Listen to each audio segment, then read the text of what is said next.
Assalamualaikum dan selamat malam semua. Terima kasih kerana bersama kami dalam sesi Eksplorasi Bidang Kerjaya Sains Kesihatan 1 sempena Karnival Pendidikan Kerjaya dan sambutan bulan Kaunseling 2024. Saya Airimahana binti Muhammad Azman dari aliran Sains Hayat selaku hos anda pada malam ini akan mengenalikan program sepanjang sesi ini di mana kita akan mengenali lebih mendalam tentang beberapa bidang kerjaya menarik dalam sains kesihatan bersama panel-panel jemputan hebat kita. Pada sesi Eksplorasi Bidang Kerjaya Sains Kesihatan 1, kita akan mendengar sharing dari 4 jurusan dalam Sains Kesihatan di UKM, iaitu Terapi Cara Kerja, Sains Pertuturan, Sains Forensik, Pengimejan Diagnostik dan Radioterapi. Untuk pengetahuan para penonton, kami akan mengadakan sesi perkongsian daripada panel kita dan soalan akan dibacakan di akhir sesi setiap perkongsian. Jangan lupa untuk tinggalkan soalan anda di ruangan komen. Untuk sesi pertama malam ini, saya ingin menjemput Dr. Nofarah Muhammad Fauzi selaku pemangku Ketua Program Terapi Cara Kerja. Dr. Nofarah akan berkongsi tentang peranan dan potensi kerjaya dalam bidang terapi cara kerja. Dipersilakan doktor untuk memberikan perkongsian. Terima kasih pengerusi majlis. Okey, boleh dengar saya dengan jelas ya? Boleh dengar ya saya? Okey. Alright, so saya Dr. Farah Fauzi, saya daripada Program Terapi Cara Kerja Universiti Kebangsaan Malaysia. So saya akan mula kongsikan slide saya dahulu. Sebentar.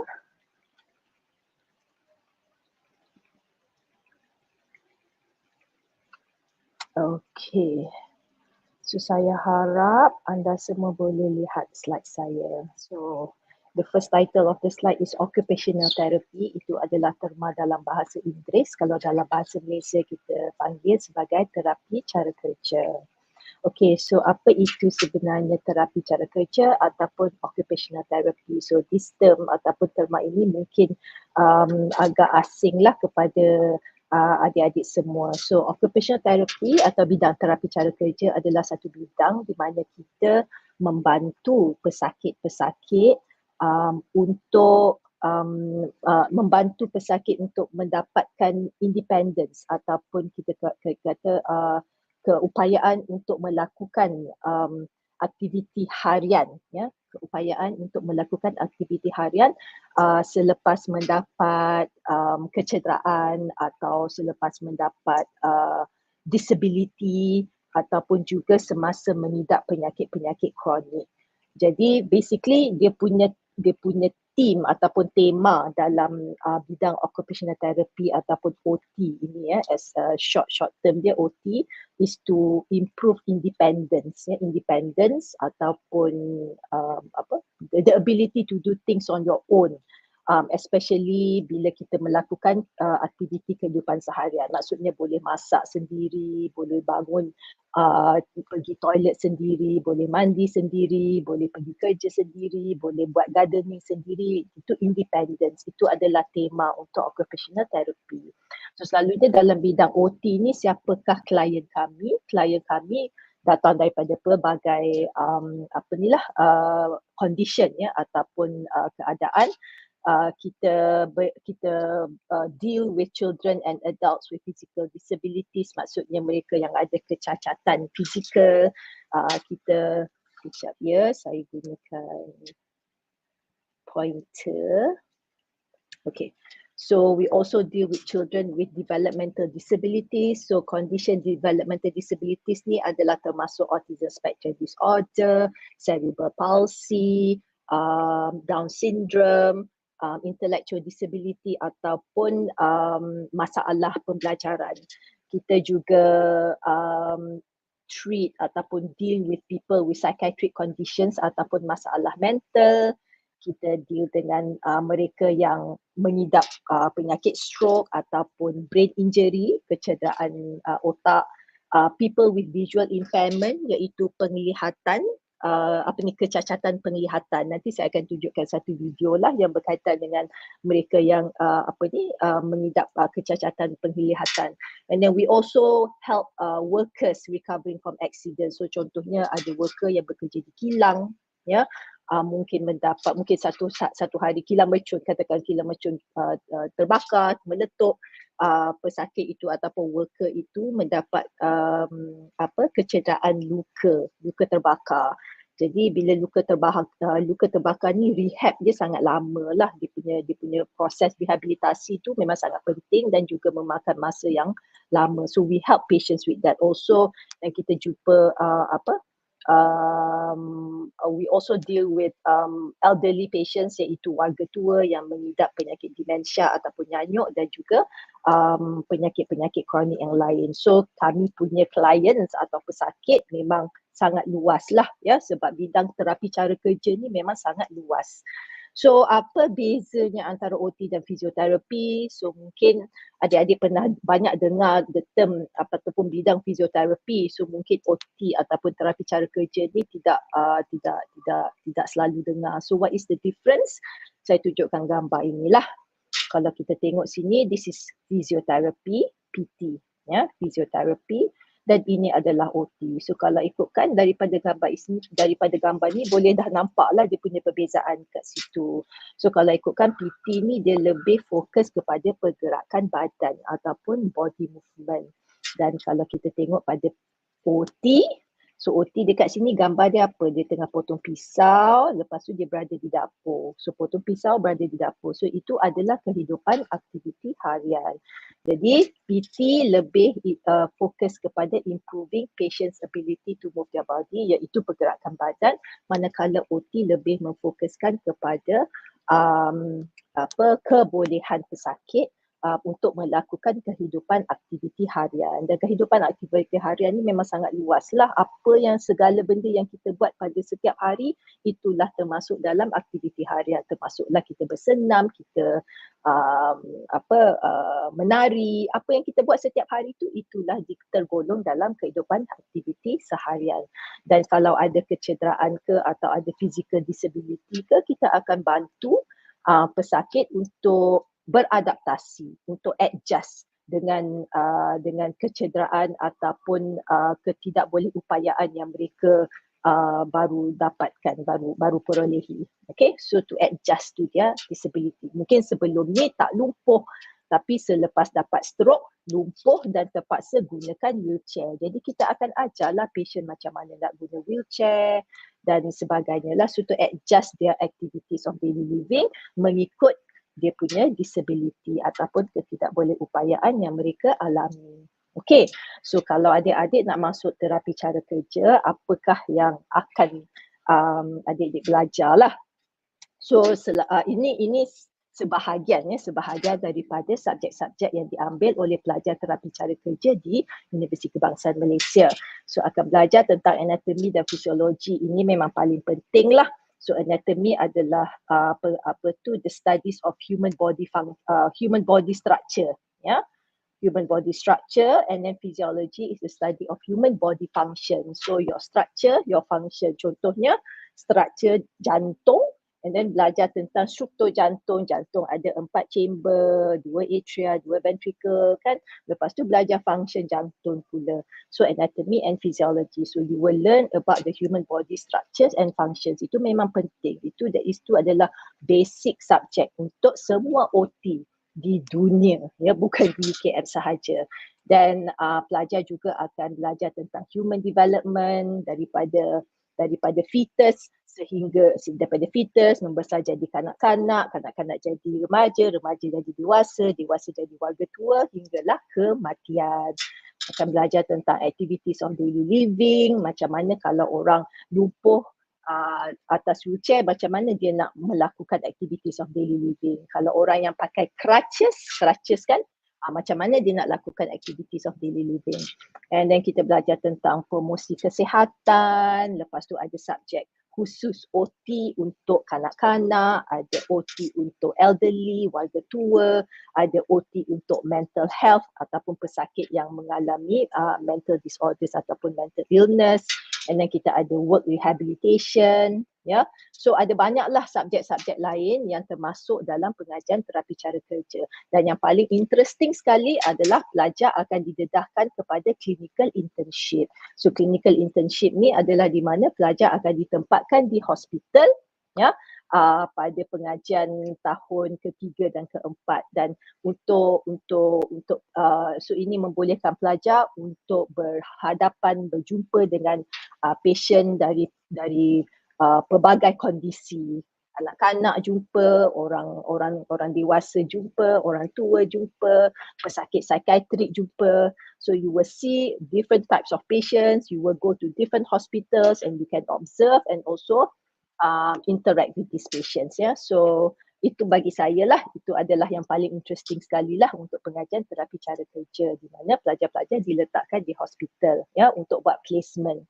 So ini saya tunjukkanlah bilik kami, kita ada activities of daily living, kita panggil ADL lah, bilik ADL. So dalam bilik ini ada katil, ya, ada toilet untuk OKU dan ada dapur juga. So dalam sini, dalam bilik ini pelajar-pelajar didedahkan kepada aktiviti memasak, lepas tu cara-cara untuk mengendalikan pesakit di atas kerusi roda, atas wheelchair, macam mana nak ajar pesakit wheelchair untuk pergi ke tandas, macam mana nak ajar pesakit wheelchair untuk naik ke atas katil dan turun daripada katil dan pindah ke wheelchair, we call that transfer lah. So banyaklah aktiviti yang kita lakukan yang berkaitan dengan aktiviti kehidupan seharian dalam bilik ini. Dan setiap tahun kami punya pelajar akan buat aktiviti masak-masak. So it's going to be very fun lah if you join OT in UKM. So this is another laboratory ataupun another lab yang kami ada lah. Makmal, kita panggil makmal splinting dan juga pressure garment. So splinting, kalau siapa pernah patah tangan, ya, patah tangan, patah kaki, selepas anggota yang cedera tu, selalunya doktor akan buat casting kan, cast pada anggota yang cedera, dan selepas beberapa minggu tu cast akan dibuka dan kemudian anggota cedera tu akan diletak dalam splinting. So kalau tengok sini ni gambar adalah splinting. Okay, itu adalah splinting. So pelajar akan diajar untuk membuat splinting sendiri, ya. And then pressure garment. Okay, so pressure garment is very interesting. Pressure garment is pakaian yang khusus untuk pesakit burns ataupun pesakit yang mengalami luka terbakar. Sebab kecederaan luka terbakar ni memang kena jaga betul-betul. You cannot just biarkan dia terdedah kepada udara, you know, macam tu. So they have to wear a special garment. So contohnya kalau luka terbakar di tangan, so akan ada satu pressure garment untuk tangan. Kalau untuk badan, memang akan ada pressure garment untuk badan lah. Ini untuk penting untuk proses penyembuhan luka terbakar. Dan pelajar kami diajar untuk menjahit pressure garment materials lah, ya. So ini adalah splinting and pressure garment laboratory ataupun makmal splinting dan pressure garment. So dalamnya memang ada mesin jahit. Ya, ada mesin jahit dan semua pelajar kami, tak kisah lelaki atau perempuan, memang diajar untuk menjahit, ya. So daripada tak pernah menjahit, tak pernah tengok mesin jahit, pada tahun keempat, tahun akhir pengajian, semuanya terror untuk menjahit. Alright. So career opportunities. So kalau kalau dah lepas belajar terapi cara kerja ni, boleh kerja apa? Banyak kerja boleh. So kebanyakannya lah, ya, kebanyakan yang common lah, common career opportunities adalah di government hospital, ya, hospital kerajaan, and then private hospital memang banyak sangat sekarang, ya, memerlukan ahli terapi cara kerja ataupun occupational therapist.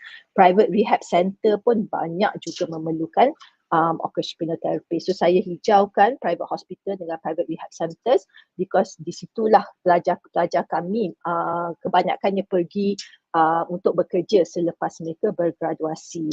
Dan juga ada peluang bekerja di Perkeso, iaitu Pertubuhan Pekerja Sosial kan, Social Security. Dan Perkeso ni is a very big organisation and they have rehab centers in Kuala Lumpur and also in Melaka. So they're very big. They employ physiotherapists as well. So kami juga ada pelajar-pelajar yang bekerja di sana. You can work with insurance companies, ya.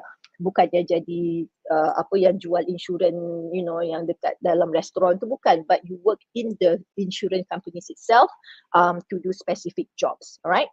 And then you can also work at wellness, private wellness practice ataupun mental health practice. Dan juga if you are, very entrepreneur-ish, you can even open your own clinic ataupun own practice. And we have had students opening their own practice and have become very successful in rehabilitation service ataupun perkhidmatan rehabilitasi. And we also have students working in Singapore, we have students working in Brunei, Australia, UK, dan sukacita dimaklumkan pelajar terapi cara kerja graduate daripada UKM memang is sought after maksudnya memang dicari oleh badan-badan di luar negara lah, especially di Singapore. So we have a lot of students working in Singapore and earning very high salary. Yeah. Okay. So the next question is, am I suitable? Are you suitable for this profession?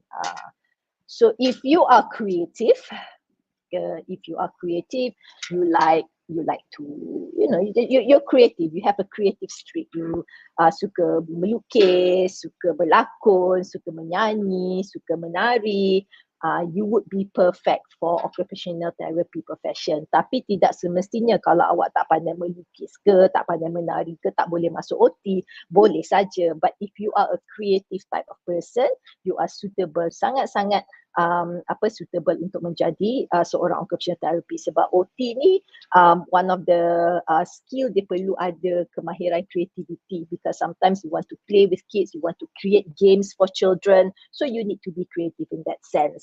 Dan jika anda adalah seorang yang suka bergaul dengan orang ramai, you are mesra alam, suka berinteraksi dengan pelbagai lapisan masyarakat, you are also perfect or suitable to be an OT.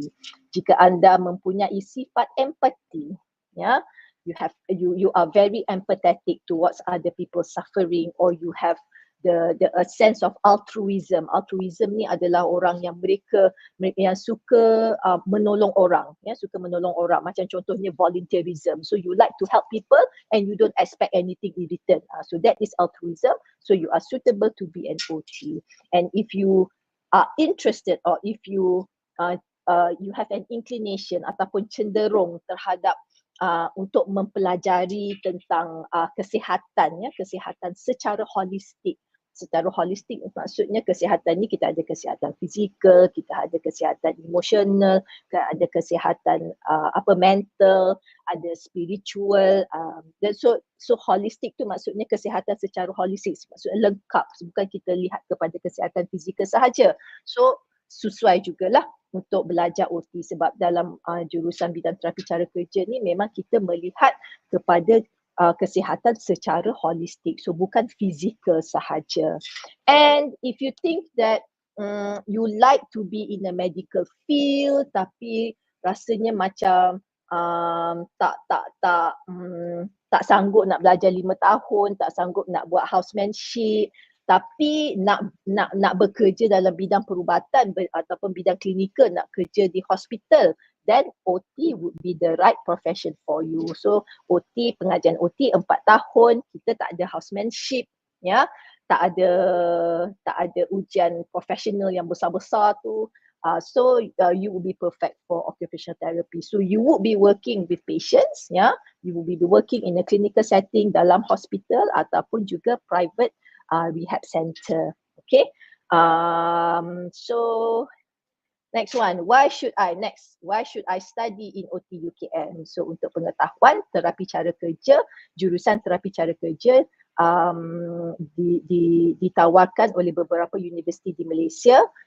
UKM adalah di antaranya. Kita ada Universiti Perdana, which is a private university, dan UITM, Universiti Teknologi Mara. So these are some of the universities in Malaysia yang offer jurusan terapi cara kerja. But why should you study in OT UKM? So UKM, kalau siapa belum tak tahu sangatlah tentang UKM kalau main campus ni terletak di Bangi. So this is our main campus in Bangi. So it's a very huge campus here, one of the biggest university in Malaysia. So UKM dia ada 3 kampus, ada 3 cawangan, dia ada di Kuala Lumpur, dia ada di Ceras dan dia ada di Bangi. Okay. So kami berada di kampus Kuala Lumpur, berdekatan dengan KLCC.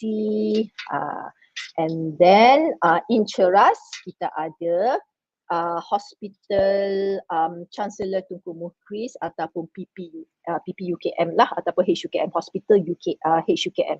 So this is where the medical faculties are situated. So pelajar-pelajar yang mempelajari bidang perubatan, mereka ditempatkan di sini. They have their own hospital to do their placement. Jadi pelajar kami, pelajar terapi cara kerja, kami hantar jugalah ke hospital ini untuk membuat clinical placement ataupun clinical internship. Dan UKM juga baru sahajalah dalam beberapa tahun yang lepas, 4 tahun yang lepas, telah membina satu hospital specialist, ya, hospital UKM Specialist Children's Hospital, hospital kanak-kanak, hospital pakar kanak-kanak. Dan kita juga hantar pelajar-pelajar kami ke hospital ini untuk membuat clinical internship. Dan UKM merupakan satu-satunya universiti yang mempunyai 2 hospital. Kita ada HUKM ataupun HCTM tadi, ya, HCTM, dan juga hospital pakar kanak-kanak UKM. So there are plenty of places where you can do your clinical placement lah. So clinical placement bukan sahaja di 2 hospital ini tetapi juga boleh di hospital-hospital di seluruh negara. Kita ada hospital dekat Seremban, di Teluk Intan, di Kota Baru. So you can go to a lot of hospitals around Malaysia to do clinical placement. So program terapi cara kerja berada di bawah Faculty of Health Sciences ataupun Fakulti Sains Kesihatan, dan fakulti ini telah di-establish, ditubuhkan pada September 1992. So we have been here for 30 over years. Yeah. So untuk terapi cara kerja, just a little bit about our program. We were established in 2004. Yeah, 2004. So we have been in operation for about 20 years, 20 tahun, dan program degree kami adalah program selama 4 tahun dan di approved, yeah, it is approved by the WFOT, World Federation of Occupational Therapists. So WFOT adalah satu badan yang mengiktiraf kerjaya occupational therapist di seluruh dunia. So program kami memang diiktiraf oleh WFOT. Bermaksudnya program kami memang is a quality program, and if you want to work elsewhere selain daripada Malaysia, awak boleh kerja sebab our program, our degree is approved by the WFOT, so there is no problem for you to be working elsewhere. Maksudnya if you want to work abroad, nak kerja overseas, boleh, tak ada masalah sebab degree kami diiktiraf oleh WFOT. Alright. So kami, pengambilan pelajar kami tidaklah ramai. Selalunya dalam setiap tahun kami ambil dalam lebih kurang 25 pelajar. So kami ada pelajar tahun 1, tahun 2, tahun 3, tahun 4. So sekarang total pelajar adalah dalam 90 orang. Macam itulah. So we are a small program. Kita kita tak mengambil terlalu ramai pelajar lah sebab we want to focus so it's a small class, so you can focus more kan on the learning. Dan di OT UKM kami juga ada masters and juga PhD program, dan juga kita ada clinic service, kita ada clinical service. So we have a clinic in Faculty of Health Science, klinik terapi cara kerja di mana kami menerima pesakit dan kami merawat pesakit, dan pelajar-pelajar kami berpeluang untuk berjumpa dengan pesakit-pesakit di klinik sendirilah. So we have our own clinic. So this is our team, yeah, our occupational therapy team. So we have 9 orang lecturer, dan setiap daripada lecturer ini mempunyai kepakaran ataupun jurusan yang khusus lah, jurusan khusus. So contohnya macam Associate Professor Dr. Masnikada is a specialist in children with special needs ataupun kanak-kanak yang berkeperluan khas. Dan kita ada Dr. Chai who specializes in hand therapy, terapi tangan. So kalau ada kecederaan tangan, you should be seeing an occupational therapist, ya. So occupational therapist yang mempunyai pengkhususan dalam jurusan tangan, hand therapy tak banyak di Malaysia ni lah, and Dr. Chai is one of them, and she is in UKM. So we have also Dr. Koyum who specializes in elderly care, ya, penjagaan orang-orang tua lah ataupun terapi cara kerja untuk warga tua. So we have different specialization. So this gives you an exposure to different bidang, ya, when you learn with us. Kita ada clinical service staff, so these are our occupational therapists who work in the clinic and who handle patients every day. So kita ada patients, and these are the service staff that handles the patients, sees the patients, and also manage the patient, treat the patients, ya. Okay, kita ada clinic facilities. So just to show you some of the pictures of our clinic. So ini adalah kita punya individual therapy, bilik individual therapy. This is our sensory integration room. This is one of the most favorite room lah untuk pelajar-pelajar kami untuk lepak kan. So mereka suka lepak di sini. It's very colourful and it's ada bola. It's very comforting to be in this room. Kita juga ada group therapy room, ya. I want to say that one of the keistimewaan belajar terapi cara kerja di UKM is we have staff who specializes in orientation and mobility training. So orientation and mobility training ini adalah satu skill ataupun kemahiran yang mana kita mengajar ataupun kita membantu mereka yang mempunyai penglihatan terhad, ya, untuk untuk bergerak secara independen, ya. So again, tema OT is always independence. So we teach people with visual impairment ataupun penglihatan, ada masalah penglihatan, untuk bergerak secara independen. Dan salah satu caranya adalah menggunakan teknik white cane, ya. So white cane yang awak nampak ni, yang tongkat putih ni, kita namakan white cane, dan ini sering digunakan oleh individu yang mempunyai masalah penglihatan ataupun buta. So hanya di UKM sahaja kami ada mereka yang mempunyai kepakaran untuk melatih pelajar-pelajar dalam bidang orientation dan mobility. So this is the orang kata X factor lah, ya, untuk OT UKM, and you can see that these are our students all having fun, ya, during orientation and mobility training. Alright, so training ini dilakukan di luar lah bersama bersama kita punya occupational therapist lah. So memang you only get this in UKM, ya. It's a very specialized skill, ya. Ada satu merupakan satu kemahiran yang khusus yang memerlukan specialized training. So not everybody has this kind of skill. Okay, just to show you, this is our student. So our student training an individual with visual impairment untuk menggunakan white cane. So let's see if I can click this. You may not hear, mungkin tak boleh dengar, tapi but it's okay.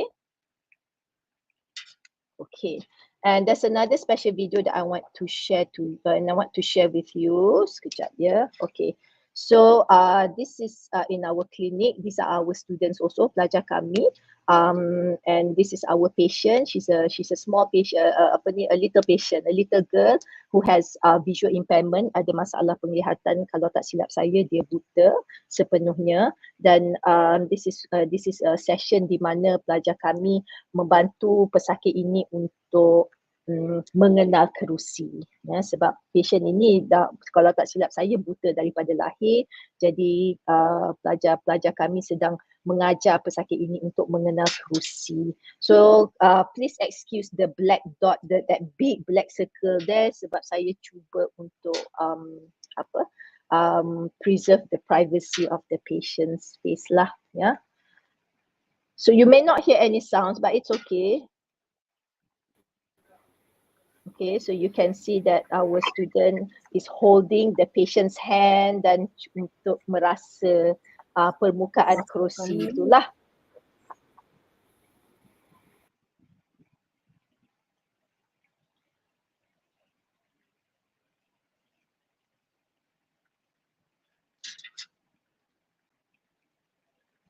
Okay, so in OT, in occupational therapy, memang banyaklah, akan banyak berinteraksi dengan pesakit kanak-kanak, ya.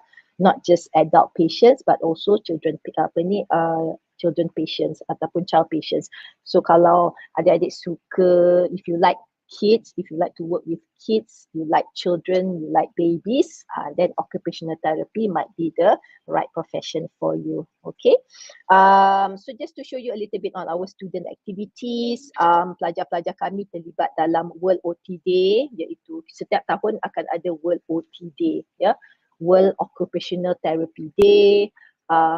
They also involved in World Disability Day, ya.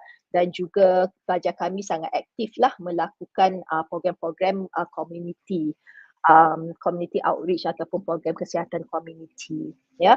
And we also at the program, kami menerima cultural exchange ataupun visit daripada negara luar, contohnya Hong Kong dan juga Singapore, right?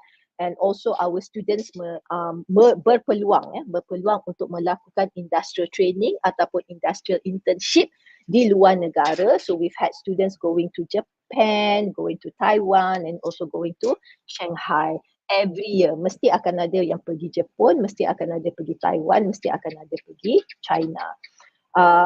Okay, so entry requirement, if you are interested, you either have to lulus STPM ataupun lulus matrikulasi ataupun program asasi sains dengan kriteria khusus, iaitu PNGK melebihi 3.0 and you need to have at least B- in biology, at maths ataupun modern maths, ya. At maths ataupun modern maths, bukan kedua-duanya lah. And also physics, alright. And you need to have MUAT band 3 and above, ya. So English is quite important in occupational therapy sebab pengajian kami di Fakulti Sains Kesihatan, kebanyakan pengajian di Fakulti Sains Kesihatan menggunakan bahasa Inggeris sebagai bahasa pengantar. Okay, so give us a follow. You can watch our YouTube. COTS ni adalah Kelab Occupational Therapy Pelajar, Kelab Terapi Cara Kerja Pelajar, COTS UKM. You can follow us on Facebook, you can follow us on our Instagram dan juga TikTok. Alright, so itu sahajalah daripada saya. Back to you, pengerusi majlis. Thank you so much. Terima kasih Dr. Novara atas perkongsian sangat menarik sebentar tadi. Sekarang saya akan membuka sesi Q&A. Jika ada penonton yang ingin bertanya, sila tinggalkan soalan di ruangan komen dan saya akan bacakan komen anda untuk Dr. Novara jawab.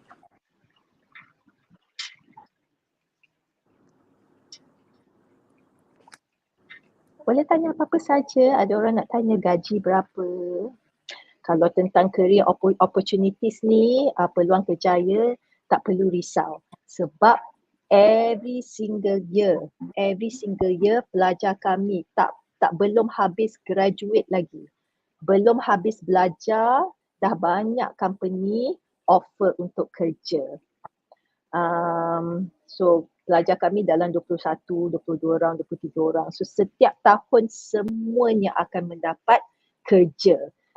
Even sebelum mereka graduate and leave UKM sudah dapat kerja. So no problem in in finding jobs. Dan salary-nya agak tinggi jugalah, agak tinggi berbanding dengan jurusan sains yang lain. Sebab occupational therapy sekarang is a bidang yang sangat high in demand, ya. Itu je lah bagi tahu. Doktor, ada soalan daripada Muhammad Faiz Zulkifli. Gaji setahun. Gaji setahun, okeylah. Kalau katakan 3,500 sebulan kali 12 tu berapa? Bolehlah kira sendiri. So 3,500 tu gaji yang biasalah, memang biasa. At least awak akan dapat gaji 3,000 starting, at least. All of our students yang baru grad tahun ni, kesemuanya gaji semua 3,000 ke atas. Ya, ada yang 3,400, 3,500. Yang paling tinggi adalah 4,300. Starting sahaja 4,300, diberikan transportation, diberikan tempat tinggal. Nak cari tu susah tu, 4,300 diberi transportation, diberi tempat tinggal. You cannot get that elsewhere. Susah lah, bukan tak boleh, susah tu je. Doktor, ada soalan daripada Aisyah Wadina. After 4 years, boleh sambung master lagi tak? Boleh, no problem. Nak sambung masters boleh, nak sambung dengan kami boleh, nak pergi ke universiti lain boleh, nak pergi UiTM boleh, nak pergi overseas pun boleh. And then lepas master tu nak sambung PhD pun boleh juga, tak ada masalah.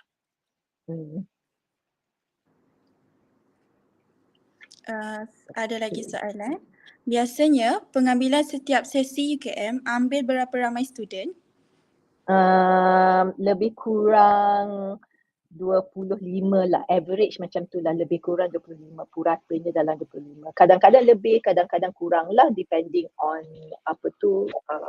permintaan pelajar pada tahun tersebut. Tapi secara puratanya dalam 25 orang, tidak lebih lah daripada 30. Soalan terakhir dari Dipti. Hello Dr. Farah, can I know how long it takes to complete the master in OT? Okay, masters ni, kalau ikutkan masters ni ada dua kategori ya, ada dua jenis master. You have a master in taught course, maksudnya you undergo about 1 or 2 years of study. So you go to classes, you attend classes and then maybe do a small project and you get a master. And then there's another type of master which is a master by research. Yang ini kita tak pergi kelas, kita tak sit for exam, you do research only, you solely do research. So kalau buat research ni mungkin mengambil masa dalam 2 hingga tahun lah, depending on kerajinan seseorang pelajar tersebut. So ada dua jenis master, satu is called taught course and the other one is master by research. Kalau di Malaysia kebanyakan jenis master adalah master by research ya, kena buat research sudah dalam 2-3 tahun, minimum 2 tahun, maksimum 3 tahun. But in overseas universities you can find master's taught course quite easily ya. So terpulanglah kepada preference pelajar, dia nak sit in class and sit for exam to get a master, or pelajar tersebut lebih prefer untuk membuat research and get a master. Okay, terima kasih banyak doktor atas perkongsian dan kesudian menjawab soalan-soalan penonton.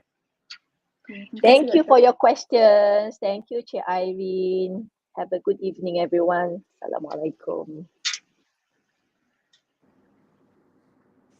Seterusnya, kita akan teruskan dengan topik menarik berkenaan sains pertuturan. Bersama kita adalah Dr. Hashirah Muhammad Ibrahim, Ketua Program Sains Pertuturan. Hello, Assalamualaikum. Hi everyone. I can't see the students, so it's just I can see the MC. Saya Dr. Hashirah Muhammad Ibrahim. Saya bukan ketua program. Saya pensyarah kanan daripada program terapi pertuturan bahasa. So hari ini saya nak share sikit lah tentang speech therapy UKM. So you can go to the next slide. Okay, so saya tak banyak nak bercerita tentang the theory part of it. It's more about asking and interacting with you. So, apakah pendapat anda tentang pekerjaan seorang ahli terapi pertuturan bahasa? What do you think? Because kan sekarang ni banyak sangat social media and then there are my students who are on TikTok. So people do know, ramai yang dah tahu apa tu speech therapy. So do you have an idea what speech language therapist will do. Nombor satu, adakah kita membantu orang membaiki pertuturan? You can check dekat the chat thingy and then I can see your answers. Do you think we only work on speech? Yes or no?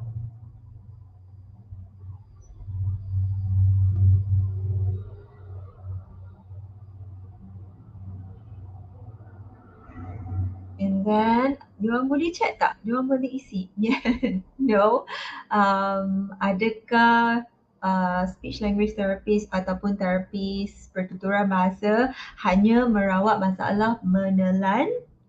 Adakah seorang speech language therapist hanya bekerja dengan individu dengan autism ataupun does a speech language therapist do semua yang di atas? So basically, fakta yang menarik. Oh, thank you for your answers. So actually, a speech and language therapist membantu seseorang pesakit untuk lebih daripada sekadar bercakap. I think bila kita tengok nama terapi pertuturan bahasa or speech therapist, it's very easy for us to just say, oh ajar orang bercakap. Tapi it's more than that. And also I wanted to show with the pictures on the slides are all the lecturers that are in our program. So you boleh tengok ini adalah antara wajah-wajah ahli-ahli yang akademik yang akan mengajar pelajar if you join us at UKM. So let's go. So apa sebenarnya pekerjaan seorang terapis pertuturan bahasa? Okay, let's see the next slide. So, seorang terapis pertuturan bahasa merupakan seorang ahli profesional yang bertanggungjawab untuk memberi perkhidmatan klinikal bagi mengatasi masalah pertuturan bahasa, komunikasi dan penelanan. So, this is the whole definition. Apakah skop pekerjaan seorang terapi pertuturan dan bahasa. So, kita sebagai speech therapist, we are doing a lot of clinical work. Tapi we are not on the medical background, tapi we are in the rehabilitation, allied health professionals. Kita membantu bersama-sama merawat pesakit. So for speech language pathologists, apa-apa yang berkaitan dengan bahagian respiration dan ke atas, respiration, your oral cavity, your nasal cavity and your throat. These are the areas that seseorang speech language therapist akan menjadi expert on. So, siapakah yang kita akan merawat? So, seorang terapis pertuturan bahasa sangat bertuah because kita boleh merawat semua kalangan umur daripada bayi, kanak-kanak, dewasa, orang tua. So, skop utama kita ialah menjalankan penilaian dan also menjalankan terapi. But it's a bigger scope. Once you get to know the profession, you will see we do a lot of preventative work, we also do a lot of research, but mainly apa yang kita buat ialah menjalankan penilaian dan menjalankan terapi. So sebab kita dalam bidang rehabilitasi, kita akan melihat seseorang pesakit tu, klien tu berulang kali sehingga mereka mencapai keadaan yang optimal untuk berkomunikasi. So just wanted to share with you, boleh tolong play video tu. So cuba tengok kalau ada ciri-ciri you seorang terapis tak bila tengok video ni. Can you go to the, boleh tekan ada keluar video tak? Tak keluar If you click on the picture, ada video tak? Oh, I can click. Okay, there's no video. Okay, it's okay. Tak apa, tak keluar. Tak apalah. Okay, boleh je tengok. So if you look at the picture, you can see a speech language therapist. Kebanyakan bila kita menjalankan penilaian ataupun terapi, we are involved with working with the children or working with the adults in a clinical setting. So kalau kita dengan kanak-kanak, kebanyakan masa kita bermain dengan kanak-kanak itu sambil membantu mereka berkomunikasi. So let's go to the next slide.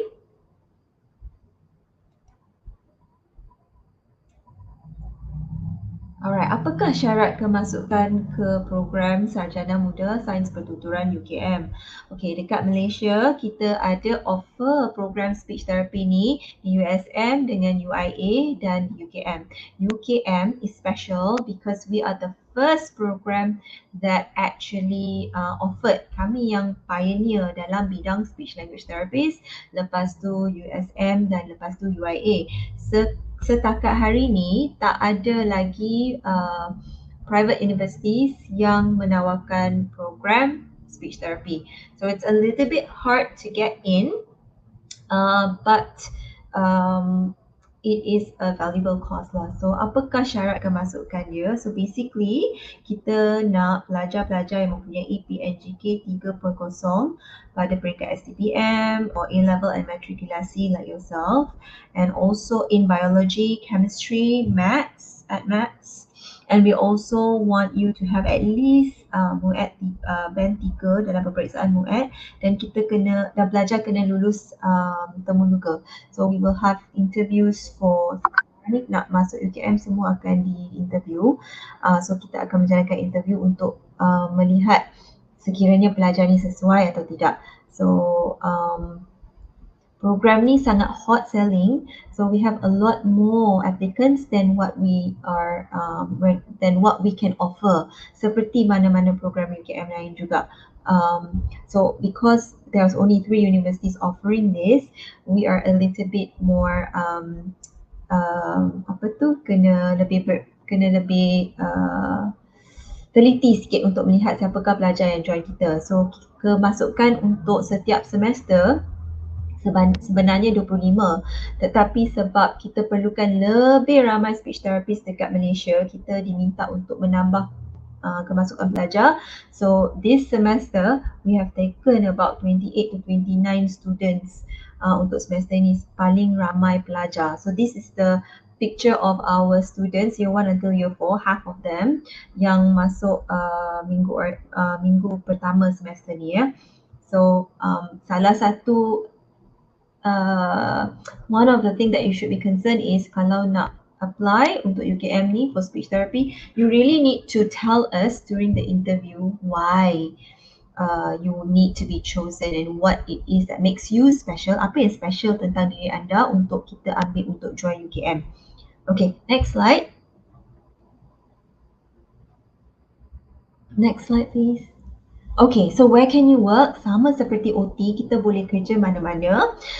Dekat Malaysia, kita ada less than 500 speech language therapists. So, we are still growing in numbers, and kalau you join, kalau dah jadi speech language therapist, masih ada peluang untuk menjadi champion atau niche in different areas under the speech language pathology untuk kembangkan arah tersebut dalam bidang speech. So there are still areas for you to grow. So you can work in generally everywhere. Kita ada kebebasan untuk bekerja. So you can, most of our speech therapists are working in government hospitals. Lepas tu dia akan join private hospitals. We also have early intervention centers throughout Malaysia.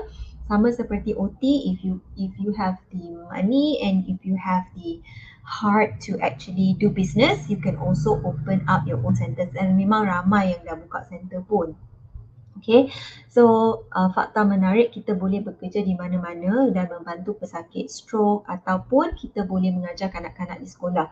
So dekat sekolah, it is still very special because we are beginning to go into the school setting.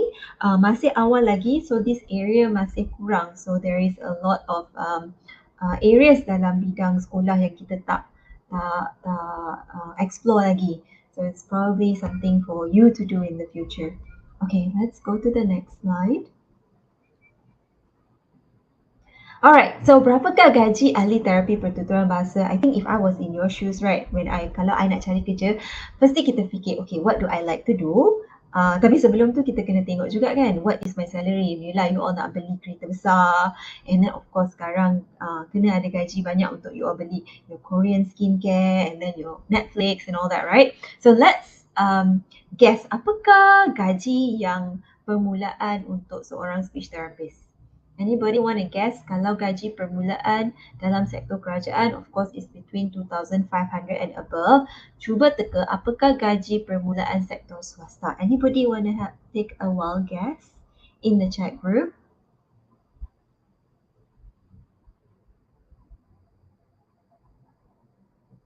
Let's see who makes the closest guess to the gaji. 4,000. Lagi?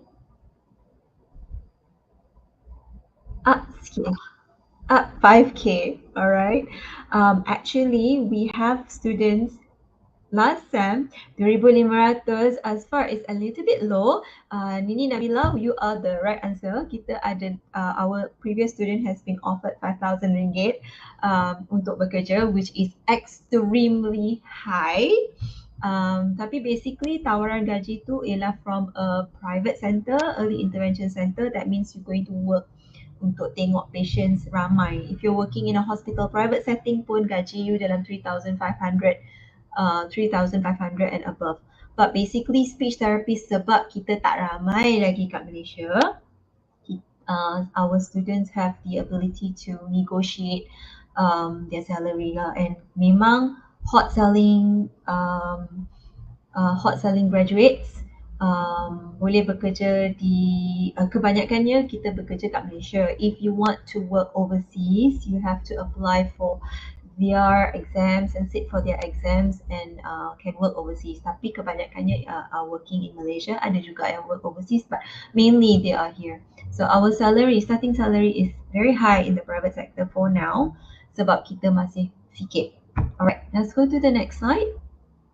I don't want to take too much. Okay, let's see if this profession suits you. Adakah profession terapi pertukaran bahasa ni sesuai untuk anda? Let's answer. Adakah anda suka membantu orang mengatasi cabaran?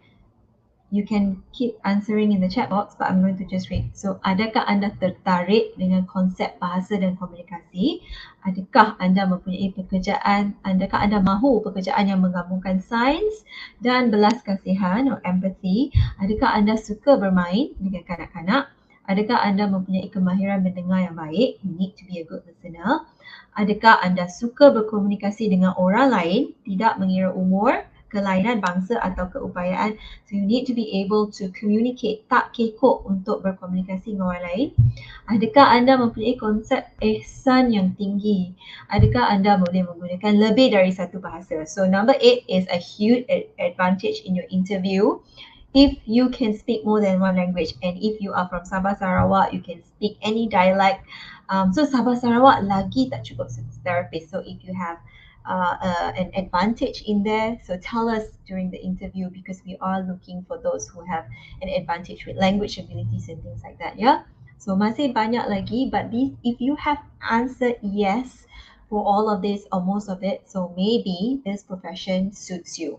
Alright, tapi kalau you tak suka main, please think of another program, because a lot of our cases are pediatric cases.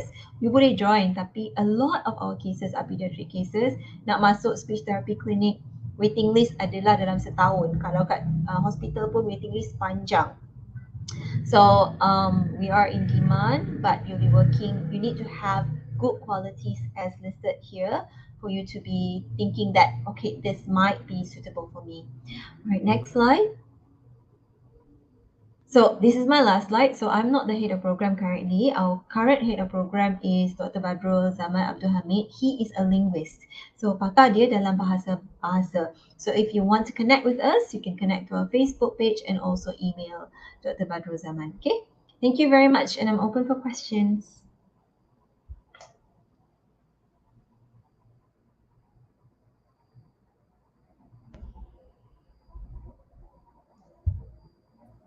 Adakah apa tips doktor boleh berikan apa yang pihak UKM nak lihat pada pelajar? Okay, ramai very competitive. Sorry, it's very competitive. Semua pelajar sangat-sangat pandai. Ada yang ramai straight A. So we want to see what do you have something special that can fit us. So one of the special things that we want is your ability to speak more than one language. That is something that we really look for. And also a lot of the ones yang dulu datang masuk program, dia kata dia ada pengalaman. So go out and seek experience, pergilah tengok macam mana speech therapist kerja, and you to show us that yes, I'm really dedicated, and kena tahulah kan tentang profession ni. So if you know a little bit of the profession, you ada buat some attachment placement untuk tengok what is this speech therapy about. You can speak more than one languages, you are definitely on the right track.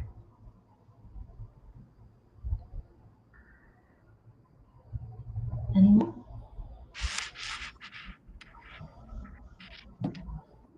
Okay. Ada dah tak? Dah okey dah. I think ada 2 lagi program-program hebat yang you will also listen. So keep an open mind. I think that's so nice at your age. You can choose your career. So fikir betul-betul, discuss dengan your family and look at what you really want to do. Alright. Is that okay, Irene? Okey, terima kasih banyak doktor atas perkongsian dan kesediaan menjawab soalan-soalan penonton. No problem. Okey, thank you doktor. Thank you.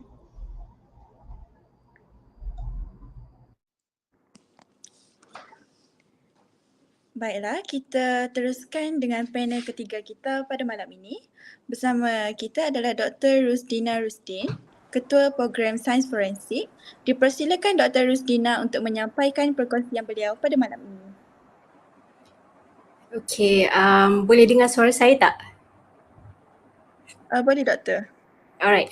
Okay, thank you Miss Irene. Saya Dr. Rusdina, Ketua Program Sains Forensik. Jadi hari ini saya akan memperkenalkanlah program Sains Forensik di Fakulti Sains Kesihatan UKM. Alright, next slide. Alright, so saya perkenalkan program Sains Forensik UKM lah. Kita mula establish daripada tahun 2006.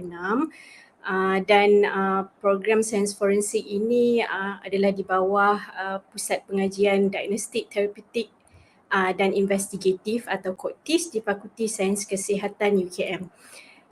Dan program Sains Forensik ini adalah satu-satunya program yang terletak di UKM Kampus Bangi. Kalau kita lihat Fakulti Sains Kesihatan terletak di Kuala Lumpur, tapi Forensic Science Program sahaja yang terletak di Bangi. Right, dan khusus Forensik UKM ini diiktiraf oleh Institut Kimia Malaysia lah. Okey, program Sains Forensik di Malaysia lah, hanya 2 universiti saja IPTA yang offer program Sains Forensik, iaitu di Universiti Sains Malaysia dan juga di UKM lah. Dan kalau untuk private sector, private university yang offer Forensic Science adalah MSU dan juga apa lagi UCSI. Alright, next slide. Alright, so apa itu Forensic Science ya? Forensic Science adalah basically kita menggunakan teknik-teknik saintifik untuk melakukan investigate jenayah dan kita mempersembahkan bahan bukti yang kita kutip di tempat kejadian jenayah di dalam makmal. Alright, so kalau kita lihat di sini ada 3 gambar. So gambar ini adalah gambar pelajar kita lah sedang melakukan simulation crime scene. Okay, mereka sedang analyse crime scene, di mana crime scene kita simulatekan pelbagai lah, ada di indoor, ada outdoor crime scene dan juga di atas kapal, alright, di dalam kereta. Next slide.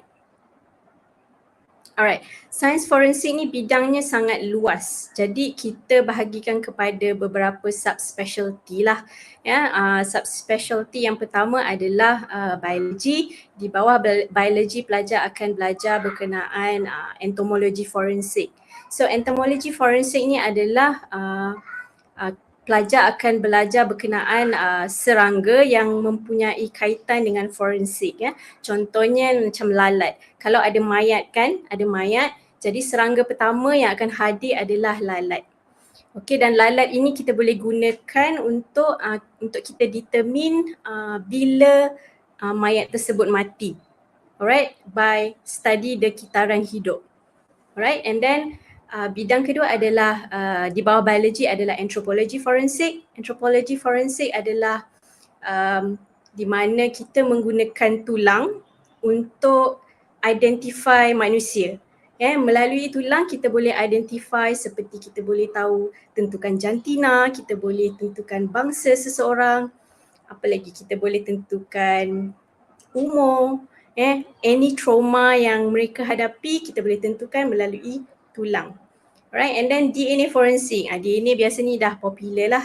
DNA adalah kita punya genetic code di mana setiap orang mempunyai genetic code yang berbeza. Jadi kalau kita jumpa biological sample pada crime scene and then kita dapat genetic code, definitely kita boleh comparekan dengan suspect kita atau victim kita. Alright. And next under biology adalah pathology forensik. Pathology forensik adalah bidang di mana pelajar akan belajar berkenaan fasa-fasa decomposition, body decomposition, and then pelajar akan belajar penyebab kematian dan sebagainya. Alright, next slide. Okay, subspecialty yang kedua adalah chemistry. Okay, so di bawah chemistry, pelajar akan belajar berkenaan document analysis. So document analysis ni pelajar akan belajar berkenaan handwriting. Yes, setiap orang mempunyai pattern handwriting yang berbeza. Jadi kalau dalam crime scene tu kita jumpa ada nota bunuh diri ke, right, kita boleh analyse untuk melihat sama ada betul ke itu adalah tulisan mangsa ataupun ada orang lain yang tulis nota bunuh diri tersebut. Okay, and then pada dalam document analysis juga pelajar akan belajar berkenaan bahan-bahan yang ada di dalam ink dakwat. Sebab setiap brand akan mempunyai chemical composition yang berbeza lah. Okay, bila kita jumpa dokumen yang kita boleh detect the brand of the ink, mungkin kita boleh kelaskan pen tersebut lah dari mana datangnya. Okay, untuk fire investigation ini lebih kepada penyiasatan kebakaran lah. Jadi di sini pelajar akan belajar berkenaan di mana punca kebakaran, sebab-sebab kebakaran, bahan apa yang digunakan. Jadi pelajar akan belajar semua itu. Okay, untuk toxicology dan drug chemistry, pelajar akan belajar berkenaan dadah yang illegal lah. Alright, yang tidak ada di counter, yang tidak ada di hospital, dia adalah illegal. Contohnya macam narcotics, alright, alcohol and banyak lagi lah. Okay, untuk ballistic pun under chemistry, jadi di sini pelajar akan belajar berkenaan senjata api dan juga bahan letupan. Okay, next slide. Alright, so subspecialty yang ketiga adalah investigation. So investigation ni kita ada criminology.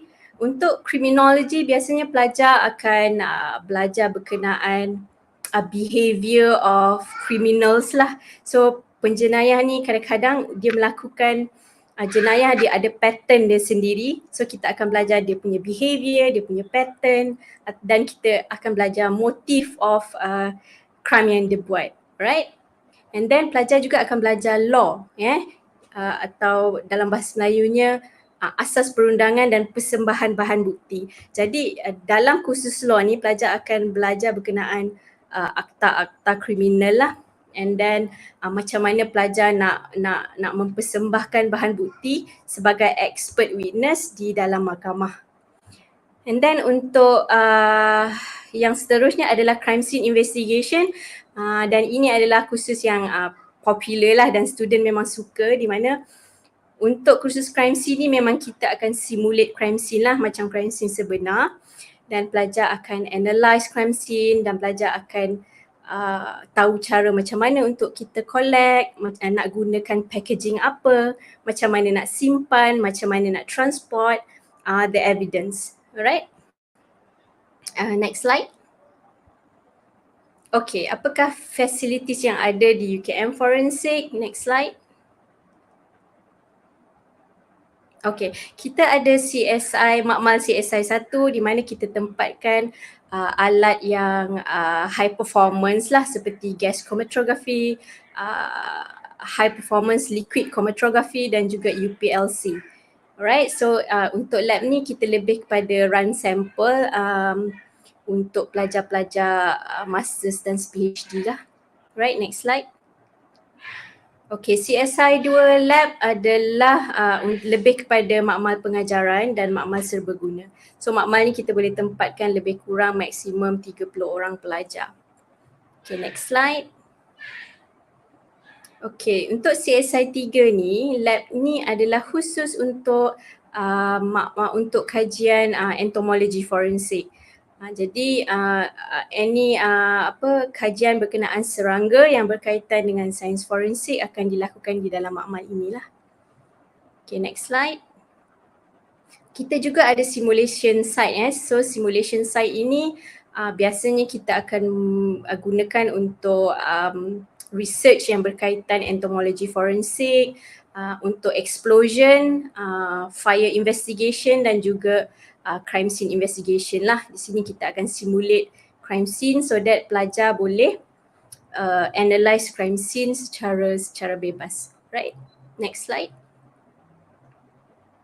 Alright, entry requirement untuk program sains forensik Jadi para pelajar boleh mohon melalui UPU online ataupun melalui saluran UKM Shape Saluran UKM Shape adalah private wing di UKM.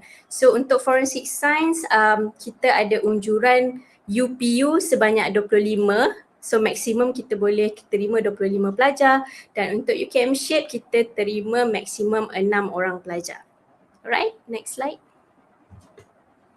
Okay, untuk entry requirement mungkin saya boleh fokus pada matriculation lah.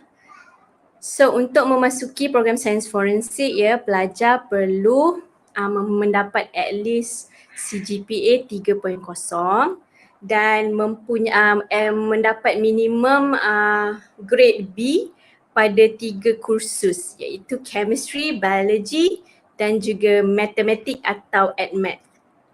Both pada matriculation dan juga SPM. Alright.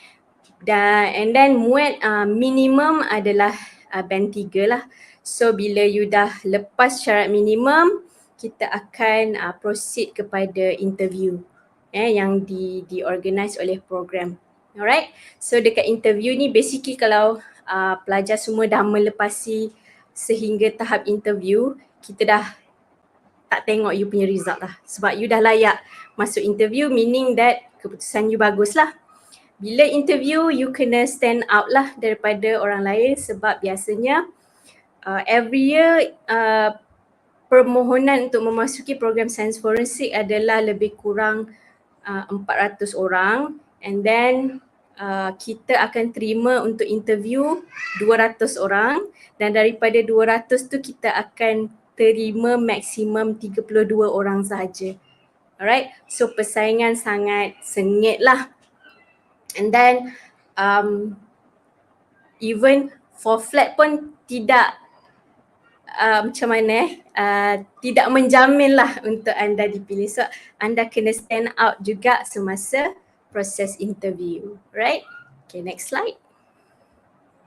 Okay, selepas pelajar habis pengajian selama 4 tahun di dalam program sains forensik, pelajar boleh bekerja di dalam jabatan agensi-agensi penguatkuasaan government seperti Bomba dan Penyelamat Malaysia.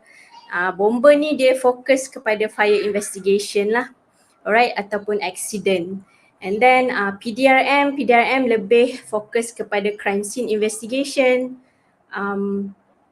APMM atau Agensi Penguatkuasaan Maritim Malaysia akan fokus kepada crime scene juga. Cuma bezanya bezanya dengan PDRM adalah APMM akan lebih fokus kepada crime scene di laut lah, di atas kapal. Alright. And then kemudian SPRM Suruhanjaya Pencegahan Rasuah Malaysia. SPRM lebih fokus kepada digital forensik dan juga document analysis. Alright. Dan seterusnya anda boleh bekerja di dalam Institut Kimia Malaysia. Alright, Jabatan Kimia Malaysia, sorry. So seperti yang anda ketahui, Jabatan Kimia Malaysia akan menerima sampel kesemua sampel yang melibatkan jenayah. Jadi sampel-sampel ataupun evidence yang di-collect oleh polis, APMM, Bomba, SPRM, KKM kebanyakannya akan dihantar ke Jabatan Kimia Malaysia. Alright. Dan jabatan seterusnya adalah KKM lah, Kementerian Kesihatan Malaysia, di mana fokus forensic scientist di KKM adalah pathology forensik. Ya, dia membantu pathology forensik untuk analyze evidence pada mayat. Right? So next slide. Okay, so pelajar semua boleh follow kita lah, follow UKM Forensik di Instagram dan juga TikTok untuk mengetahui perkembangan dan any activity yang kita jalankan. Alright? Okay, itu saja. Thank you. Back to you, Irene. Okay, terima kasih Dr. Rizky. Menarik tentang sains forensik. Sekarang kita akan buka sesi Q&A. Sila tinggalkan soalan anda di ruangan komen. Okay. Soalan daripada Atikah Farisa. Besar tak peluang kerja sains forensik ni selain dengan polis, kerja mana lagi? Okay, selain daripada polis yang macam saya tunjuk seperti dalam slide tadilah, kita boleh kerja di dalam mana-mana agensi penguatkuasaan di Malaysia. So kita bukan ada polis saja, kita ada bomber, kita ada APMM, kita ada SPRM, dan banyak sebenarnya cabang-cabang bidang yang saya cakap tadi banyak berada di Jabatan Kimia Malaysia. Kerana semua sampel-sampel jenayah akan dihantar ke Jabatan Kimia Malaysia dan staf Jabatan Kimia Malaysia adalah expert witness. Expert witness yang akan mempersembahkan bahan bukti di mahkamah. Okay. Forensic science memang kebanyakan kerja adalah agensi government kerana kita nak mendakwa orang. Okay, dalam Malaysia ni yang nak mendakwa adalah agensi government sahaja. Sebab tu tak banyak private sector yang offer forensic science. Okay, tapi sekarang ni kita dah nampak banyak private investigation company lah yang private. Tapi skop kerja private investigator ni dia tak boleh sampai mendakwa orang. Okay, sebab dia private, dia bukan agensi government. So apa yang mereka lakukan yang private ni adalah biasanya kalau you nak claim insurance kan, rumah terbakar, nak claim insurance, jadi private investigator ni dia akan mewakili insurance company untuk menentukan sama ada you layak untuk dapat claim atau tidak. Okay, dia against bomber lah, contoh kebakaran bomber, dia akan against laporan bomber. Alright, harap menjawab. Okay, soalan seterusnya. Pemohonan melalui UKM SHAPE ni boleh mendapat pinjaman PTPTN atau biaya sendiri? UKM SHAPE ini sebab PTPTN setahu saya dia ada had pinjaman kan. I'm not sure lah, tapi sebab saya pun tak tahu berapa PTPN bagi per SEM, tapi tak silap saya tak lebih 10k kot ataupun 10k tu setahun. Jadi mungkin dia tak cover sepenuhnya yuran pengajian melalui UKM SHAPE lah. Tapi kita punya UKM SHAPE private wing kan, dia of course dia punya yuran mahal sikit berbanding UPU, arus perdana, tapi dia lebih murah daripada private sector, private university. Okay, soalan seterusnya. Assalamualaikum doktor, nak tanya, selalunya pelajar forensik akan bekerja dengan mayat ke? Okay, pekerja yang akan involve dengan mayat adalah yang bekerja dengan KKM sahaja. Bermaksud yang bekerja di hospital sebagai forensic scientist, di mana dia akan attach dengan pathology forensik lah. Kalau katakan pelajar kita bekerja dengan jabatan bomber dan penyelamat, dia akan banyak involve dengan tempat kejadian kebakaran sahaja. Tengok mana anda akan bekerja. Katalah anda bekerja di Jabatan Kimia Malaysia, jadi anda tak akan jumpa mayat, tapi mungkin anda akan analyse sampel-sampel dari mayat. Okay, soalan seterusnya. Doctor, if result matriculation much better than SPM, chances untuk get into the course tu ada ke? Okay, katalah matriculation you for flat, kita still nak SPM minimum grade untuk 3 subjek tu perlulah B, minimum B. Seterusnya, if study dalam bidang ni, still ada peluang untuk kerja overseas tak? Okay, untuk forensic scientist kerja overseas tu mungkin ada, tapi dia akan di overseas ya, di luar sama je dengan di Malaysia. Kebanyakan forensic scientist untuk pendakwaan adalah government agency. Jadi untuk mereka menerima pekerja daripada luar negara tu mungkin agak susah lah. Tapi mungkin boleh kerja di bahagian private sector mereka.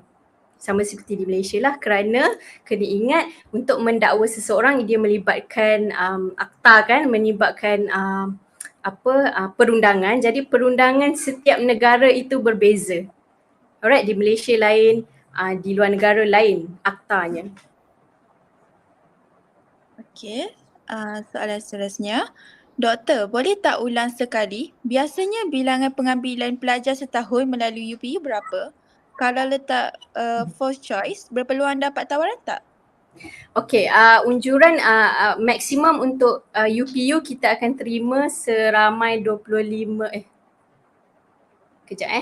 lebih kurang 26 orang melalui UPU saja. Jadi bila 26 orang, pihak program akan pilih mereka yang memilih forensic UKM ini pilihan pertama atau kedua sahaja. Jadi kalau pelajar memilih pilihan keempat, most probably kita tak akan pilih.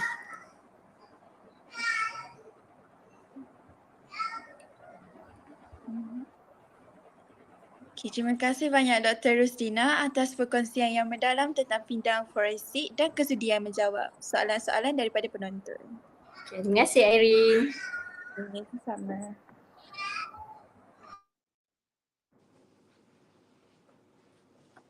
Okey, sebagai penutup sesi malam ini, kita akan mendengar daripada Prof. Makyar Dr. Nur Azul Azmi Yahya selaku Ketua Program Pengimejan Diagnostik dan Radioterapi. Dr. Nur Azul akan membawa kita memahami lebih lanjut mengenai kerjaya dalam bidang ini. Terima kasih kerana bersama kami Dr. Nur Azul. My pleasure. Sama-sama. Okay, so saya mulai. Okey, boleh. Okay, so untuk pengimejan diagnostik dan radioterapi, diagnostic imaging and radioterapi. So today, because I'm the last presenter, so a lot of the UKM and all has been discussed before. So I will go specifically to diagnostic imaging and radiotherapy and some interesting points in terms of diagnostic imaging and radiotherapy. Can we go to the next slide? Okay, so why do you need to choose diagnostic imaging and radiotherapy? Yeah, so let's focus. Let's direct to the point where I just promote to you why you need to choose this. Okay, so it is a comprehensive degree designed to prepare students for advanced role in healthcare. So for us, we have dual field, meaning that we have two fields. When you graduate, you can either be a diagnostic in the field of diagnostic imaging, or you can be in the field of radiotherapy. So that's when you ask your seniors. I know a lot of your seniors are in our program as well. So when you ask your seniors, they will say that our program is one of the busiest one in health sciences lah. The reason why is because we are actually covering more than one field, which is diagnostic and radiotherapy. Of course, there are some similarities between these two fields, but there are also differences, which we will cover throughout the 4 years in the course. So as you all know, we are in UKM. So in UKM, we have hands-on training and access to state-of-the-art equipment and technology. Of course, we have our hospital HUKM, Hospital Universiti Kebangsaan Malaysia, or we call now HTCM. So that is a very good hospital. And also a new hospital starting in 2019. We have hospital kanak-kanak, hospital pakar kanak-kanak HPKK with advanced technology in terms of imaging, we have advanced MRI and CT and advanced imaging technology in the hospital. So of course, in our program, we have the access to these two hospitals. We have access to use their machines during the teaching and learning process. So you are, I think the most important for diagnostic imaging and radiotherapy is the hands-on training, which we will extensively provide throughout your 4 years in UKM. Okay, can you go to the next slide, please? Thanks. So, of course, as I mentioned earlier, so our advanced curriculum covering advanced modalities in imaging. So in radiotherapy as well, we cover different radiotherapy techniques, from the basic one until the most advanced ones, because we send our students not only to the government hospitals but also to the private hospitals. So there are a diversity in terms of your exposure to different types of imaging. When you are in a government hospital, you work in like a government hospital style, a bit busy, a bit intense. But in private hospital, sometimes they have better machines than in government hospitals, and the way they treat the patients are slightly different in terms of your communication with the patient, in terms of even in terms of the method of treatments are different in government and private hospital. So with that different exposure, you are actually getting the best of both worlds. You understand how to work in the government setting and also understand how to work in a private hospital. So our program, of course, we are accredited by our Malaysian governing body, but we also are the only university, the only program in Malaysia which is recognized by AHPC Singapore. So Singapore has a list of different courses which they recognize throughout the world. So for diagnostic imaging and radiotherapy, we are the only program in Malaysia which can have a direct, you can immediately work after you graduate in Singapore in some other countries as well, because we have been recognized by their governing body in that country. So yeah, so I think that is a good opportunity as well, because I know some of you are interested to work abroad. So this is some kind of a stepping stone for you to work abroad. Okay, so yeah, as I mentioned earlier, we have state-of-the-art medical imaging and radiotherapy facilities, and we have access to government and private hospitals for your industrial training and also for your practical sessions. Okay, we also have experts in different fields, because diagnostic imaging and radiotherapy is quite broad. If you can, Google or ChatGPT it, you can see that it covers multiple fields. You can look at neuroimaging, you can look at cardiac imaging, ultrasound. Radiotherapy has different branches of radiotherapy as well. So you can see that we have a lot of experts. We have 14 actually academic staff with PhD.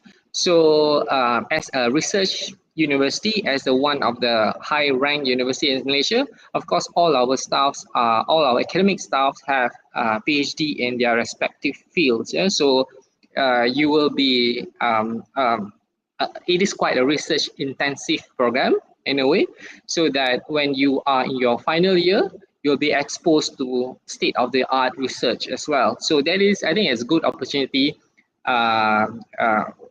for you to branches out. Instead of focusing on working in the hospital, you can branches out working in academia or working in research institute. And so that is some career opportunities that is possible with diagnostic imaging and radiotherapy. Can we go to the next slide? Thanks. Okay. So the main career related to diagnostic imaging and radiotherapy is as a diagnostic radiographer. You work in a hospital or diagnostic centers performing X-rays, MRI, CT, and ultrasound imaging. And of course, as I mentioned earlier, we have two fields. And the second field which is radiotherapy. You can do radiation. You can be a radiation therapist, which works to treat cancer patients using radiotherapy, advanced radiotherapy techniques. For example, maybe you can chat GPT it after this. What are different radiotherapy techniques for treating cancer? So IMRT, PMET, and XRT are some examples of them. Okay, so we also have those who have experience in diagnostic imaging and radiotherapy. Maybe they can maybe they are a bit bored and working in the hospital. They can venture out as a clinical applicant specialist, which is training radiographers how to optimize the use of the machines, how to use different modalities. So that is also a career branch which has been quite popular among our graduates as well. So finally, if you are interested in research and academia, there are a lot of opportunities for you to do research. For example, in cancer research or imaging research. So not only in universities, also in research centers or even in private sectors. If you go abroad, a lot of PhDs are actually working in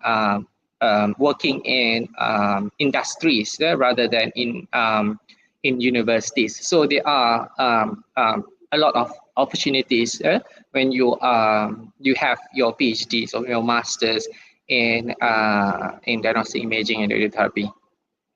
Okay, next slide, please. Okay, so let's introduce, maybe I can introduce to you some of our alumni. So for example, as I mentioned, you can be a radiation therapist. So we do have, for example, Tava, our recent graduate, just last year, he went abroad. He went to Singapore and worked as a radiographer there immediately after the graduation. So and we have a lot of our alumni working in different countries, especially in Singapore, because I'm not sure, maybe because it's closer to home, and they are earning in Sing dollar, which is somehow slightly better than our currency. So a lot of them are even seniors in the hospital in abroad. So we have Yvonne, who is working as a marketing specialist in the Netherlands, Esno working as the clinical marketing manager in Singapore, and also even in academia, we have multiple our graduates are working in universities abroad. For example, Dr. Edwin is working in a university in the UK. I think we have like 3 of our graduates are working in the university in the UK after they received their PhD. Some of them received their PhD by external sponsors. So that is these are graduates that we are proud of, because they continue to show a lot of potential, a lot of just based on their hard works, and also because of their foundation in UKM. So I would believe that, I would like to believe that they receive a good foundation while they are in university. Okay, especially, yeah. So these are just some examples. So you can probably Google more and find our graduates working in many other countries as well. Can we go to the next slide? So yeah, we currently we have more than 400 proud alumni of diagnostic imaging and radiotherapy. A lot of them are working in Malaysia. A lot of them are working in other countries as well. Yeah, so because they are seeing opportunities, maybe they are seeing a better opportunities abroad. So some of them are willing to leave home and work abroad. So there are some processes, especially in countries where we don't have direct recognition. For example, in Australia or in Ireland, so we don't have direct recognition by their governing body in the country, but we have processes which they can undergo so that they can be recognized in other countries as well. So a lot of them are receiving a lot of opportunities abroad, which I think they will enjoy very much because of different experience and different opportunities abroad. So for the past 5 years, all our graduates receive job within, I don't know, I think they took this after 6 months after graduation, so they get job 6 months after graduation. So yeah, I think this pattern will continue as there are a lot of new hospitals are being built in Malaysia, and of course, if you are good, if you have the capability, you can also find other opportunities in other countries. Okay, so next slide, please. So okay, so we prepare the curriculum so that the students can be a good diagnostic radiographers and also radiation therapists. It starts with foundation and basics. So in the first year, you have a lot of basics of physiology, anatomy, and imaging principles. So all these are the basics of diagnostic imaging and radiotherapy. So we are actually, if you are following the structure of the curriculum, we can see that it progresses from 1 year to the next, to the next, to the next, until you are ready to graduate and become a specialist in diagnostic imaging and radiotherapy. And so maybe you can go through the next slide. So yeah, the clinical knowledge, then it starts with the second year, and we have clinical attachment during the second year. Next slide. And when you are in your third year, you become more specialized. You learn about MRI, CT, and ultrasound imaging, and you will go to different hospitals for your clinical attachment. And in the third year, you start to have more focus on research, and you can pick up elective courses, which in area you are more interested in. Okay, so last slide. In the final year, again, you have, can we go to the next slide? Okay, in final year, again, you have a long attachment in hospitals, and you go to, you learn about advanced procedures, and also even management, how to manage radiotherapy centers and diagnostic centers. And in the end, you will come up with a research project, as we know that all bachelor's degree with honors require you to do some research work. So as I mentioned earlier, we have a strong foundation in terms of our staffs so whatever topics you're interested in, we may have that specialty, yeah? So our academics with PhD, we can guide you through the research process. So yeah, so the last slide, I think. Okay, so if you are interested to join us in diagnostic imaging and radiotherapy, you have to make sure that you make us your number one choice in UPU, because every year we have, we take around 29 students from UPU, exactly 29 students from UPU, but we have more than like 600, 700 applicants. So to make usually we just take candidates from pilihan 1 or pilihan 2, not more than pilihan 2. So if you are interested to join us, please make us your first choice in UPU. Okay, so I'm open to answer any questions that you have. Thank you, Irene.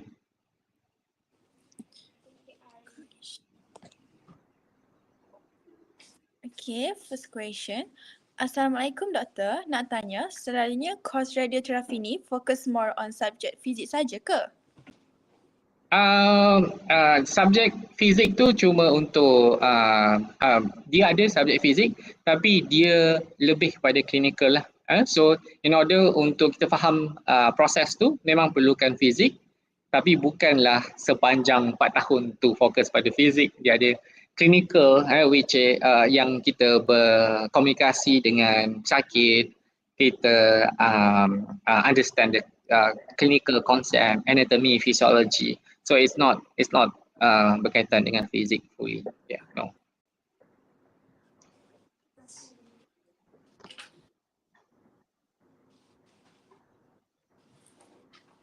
Okay, seterusnya next question. Bidang ni ada banyak peluang pekerjaan ke dekat Malaysia? Yes, in fact, our recent graduate, the coming this third year and fourth year students, some of them are sponsored by the hospital in Malaysia because they don't have enough staff. So instead of waiting for you to graduate, they just sponsor you so that they have at least somehow pegang you lah. By the end of your study, you can continue working with them. So that is also an indication that it is a good field in a way, because they are actually willing to give you money to study, to complete your study, so that you can work with them. Yeah. So that is what is happening now lah. I'm not sure when you graduate. I cannot guarantee lah, because when you graduate, it will be like 5 years in the future. So hopefully the pattern remains. So yeah. So for now, it is very sought after. Okay, next question. Hi, may I know what is the difference between medical radiation and diagnostic imaging and radiotherapy? Are they both the same and just different in terms of the term used? No, they are very different. Are you talking about USM medical radiation? Because if you are talking about USM medical radiation, they are actually the career path is not is as a medical physicist. So the career path is totally different than what we have in diagnostic imaging and radiotherapy. It is different. So I know that some of you may see the UPUNC medical radiation and medical physics. So these two are the same, medical radiation and medical physics, but diagnostic imaging and radiotherapy, it is different. The career path is different.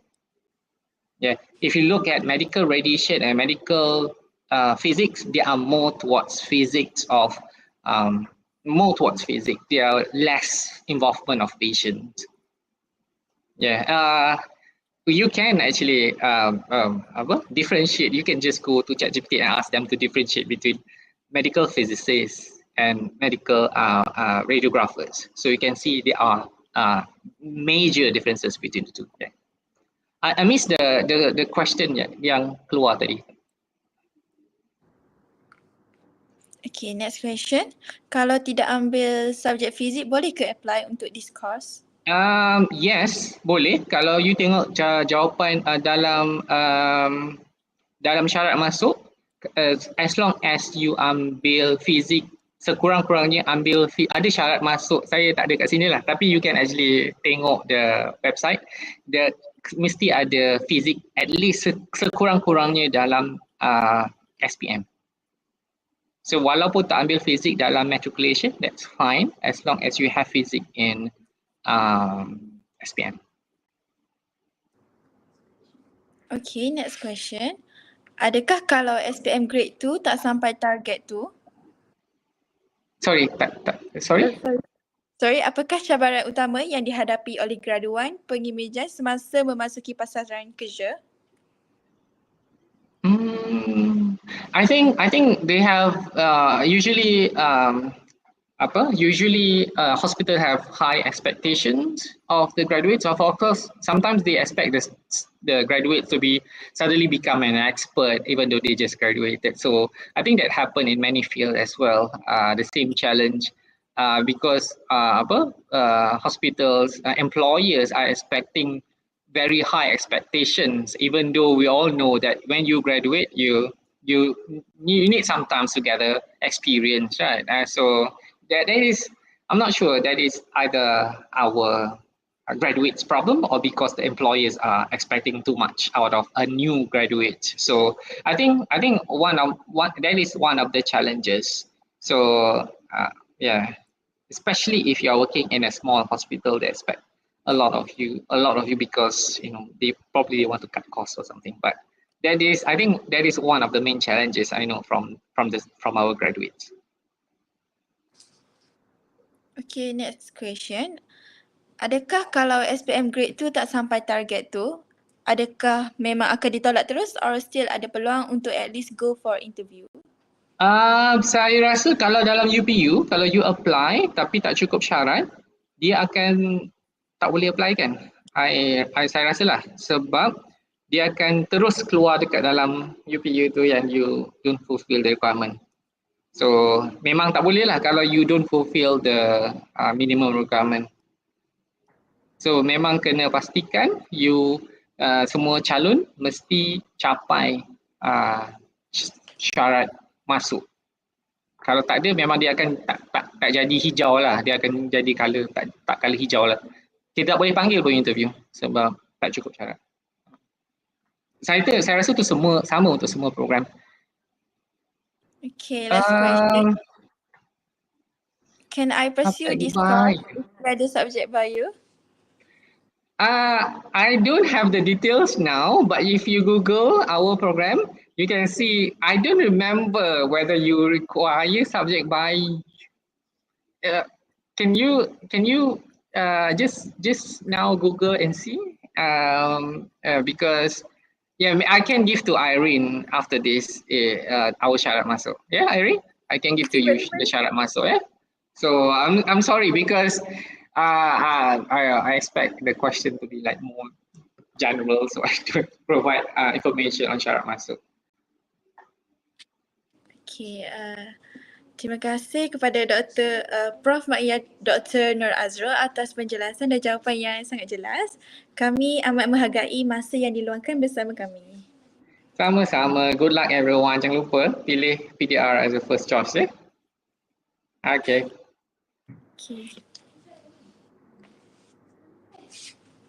Terima kasih kepada semua panel kita pada malam ini atas perkongsian yang sangat informatif. Terima kasih juga kepada anda yang menonton. Jangan lupa sesi perkongsian eksplorasi bidang kerjaya 2 pula yang akan bersambung pada hari esok iaitu 10 Oktober 2024 pada waktu yang sama tentang program Sains Pemakanan, Audiologi, KPKI, Dietetik and Optometry yang akan disampaikan oleh barisan panel yang hebat dari UKM. Jangan lupa untuk subscribe channel YouTube kami untuk lebih banyak sesi seperti ini dan tinggalkan komen atau soalan jika anda ada. Saya selaku hos anda pada malam ini ingin memohon maaf andai ada tersilap kata. Selamat malam dan Assalamualaikum.